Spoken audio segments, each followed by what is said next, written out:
Okay, imagine this. What if one of your country's most ambitious projects, one designed to deliver the fundamental right to clean drinking water, was haunted? Haunted by a ghost that leaves taps totally dry and promises unfulfilled. Today, we're unpacking the Jal Jeevan Mission. So, back in 2019, this mission was launched with a really powerful and, a beautifully simple goal. It was summed up in its slogan, Har Ghar Jal, which just means water for every home. The whole idea was to get past the days of community hand pumps and deliver safe, piped drinking water right into millions of rural homes. And the scale of this challenge, well, it was just staggering. When the mission kicked off, a massive 14.6 crore rural households, we're talking over 81% of the total, didn't have a tap water connection. That number represents millions and millions of families for whom just getting clean water was a daily, exhausting struggle. Now, to tackle a problem that huge, you're going to need some serious resources. And they put up an eye-watering 3.6 lakh crore rupees as the initial allocation. That's a pretty clear signal that the government was serious about making Har Ghar Jal a reality. And they gave themselves a super ambitious deadline. Get it all done by 2024. This wasn't just some policy on paper. It was a race against time to completely transform the lives of a huge part of the country's population. A truly monumental task. So how did we get from that grand promise to headlines about a massive scam? Well, in this explainer, we're going to walk through the mission's goals, introduce you to this idea of the water ghost, break down exactly what the allegations are, look at the official investigations and the denials, and finally, really focus on the human cost of all this. Let's just pause for a second and really appreciate the vision here. Providing every single rural home with clean tap water, that's a generational leap. It's about public health, it's about dignity, it's about quality of life. It's a promise of progress on a massive, massive scale. But that grand promise is now being completely overshadowed by these widespread allegations of corruption. And this is where we meet the water ghost, a term that just perfectly captures the heart of the problem. This quote, wow, it gets right to the point. It's not just about money going missing, it's about phantom infrastructure. We're talking taps that aren't connected to anything, pipes that literally lead to nowhere, a whole system built for show, not for flow. So what exactly is this water ghost? Well, activists came up with the term to describe this huge gap between the glowing numbers you see on official government websites and the harsh reality in the villages. On paper, a village might be listed as 100% connected, but when you go there, not a single drop of water is coming out of the taps. It's a ghost system. And make no mistake, this is not a problem that's just in one or two places. These allegations of major issues have popped up all across the country, from Rajasthan and Manipur to Jharkhand and Uttar Pradesh. It's implicating officials and contractors linked to all sorts of political parties. This ghost, it seems, doesn't care about state lines. So how does a scam of this alleged size even work? Right. Let's break down the anatomy of these allegations to see the specific tricks being used to cheat the system. This is a perfect example of two totally different but equally corrupt methods. Over in Rajasthan, the scam was all about rigging the bidding process. Contractors allegedly used fake credentials to win contracts they were never qualified for. But in Manipur, the fraud was in the reporting.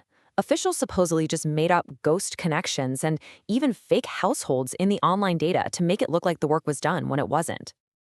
Let's look closer at the Rajasthan case. Step 1. Contractors allegedly cook up fake work experience certificates, sometimes from well-known firms. Step 2. They use these forged documents to win the bids for JJM projects. And step 3, to make sure it all goes through without a hitch, bribes are allegedly paid to officials and politicians.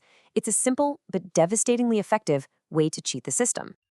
Now, with allegations this serious, you'd expect some kind of official response, and there has been one, from multiple agencies. But the story isn't that simple. Because alongside all the investigations, there are some very strong denials and counterclaims, which has created a really contested narrative. This timeline kind of shows you the official gears slowly grinding into motion. So in November 2022, Rajasthan's Anti-Corruption Bureau filed a major case. By April of the next year, the Enforcement Directorate made a high-profile arrest. Then in October, the central government itself stepped in, telling all states they had to go verify the data on the ground.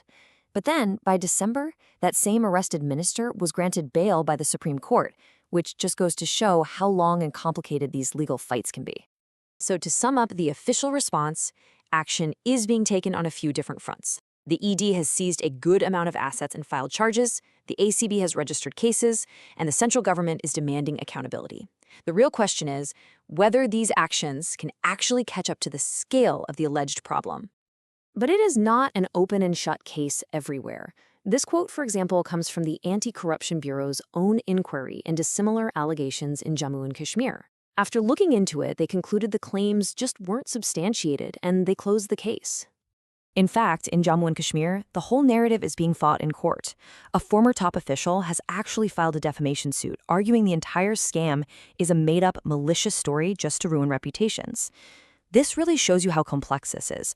What looks like a clear-cut scam in one state is being legally challenged as pure fake news in another.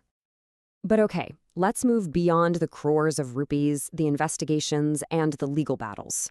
What does all of this actually mean for the people who were supposed to get water? It's time to shift our focus to the very real and very damaging human cost of this water ghost. The situation in Manipur is just heartbreaking. I mean, look at these numbers. Over 1,200 crore rupees were allocated. The official website claims nearly 80% of households are covered. But according to activists and even lawmakers on the ground, the number of actual working taps in many of these areas is close to zero. The gap between promise and reality is just staggering. Let's drill down even deeper.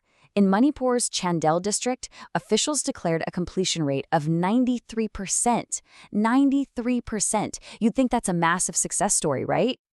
But the reality, activists on the ground say there are zero functional taps, and they claim officials inflated the numbers by doing things like taking a single family of 5 and just listing them as 5 separate households in the data. It's a textbook example of the water ghost at work, a total success on a spreadsheet, but a complete failure in the village. And the story from Senapati district is just as grim. Activists there found cement taps put up just for photo ops, with absolutely no pipes connecting them to any water source. When they tried to get project details using right to information requests, officials apparently just blocked them. The results is what you see here, a powerful summary from activists. Crores siphoned, dignity denied. And at the end of the day, it's the women of the village who pay the price, still spending hours every single day fetching water from unsafe places, just like they always have. Which leaves us with this final, crucial question. For a mission as vital and as huge as Jal Jeevan, how do you bridge that gap between policy and reality? How can we make sure that the ultimate accountability is to the people waiting for that water, so that the promise finally flows from the tap, and not just on a piece of paper,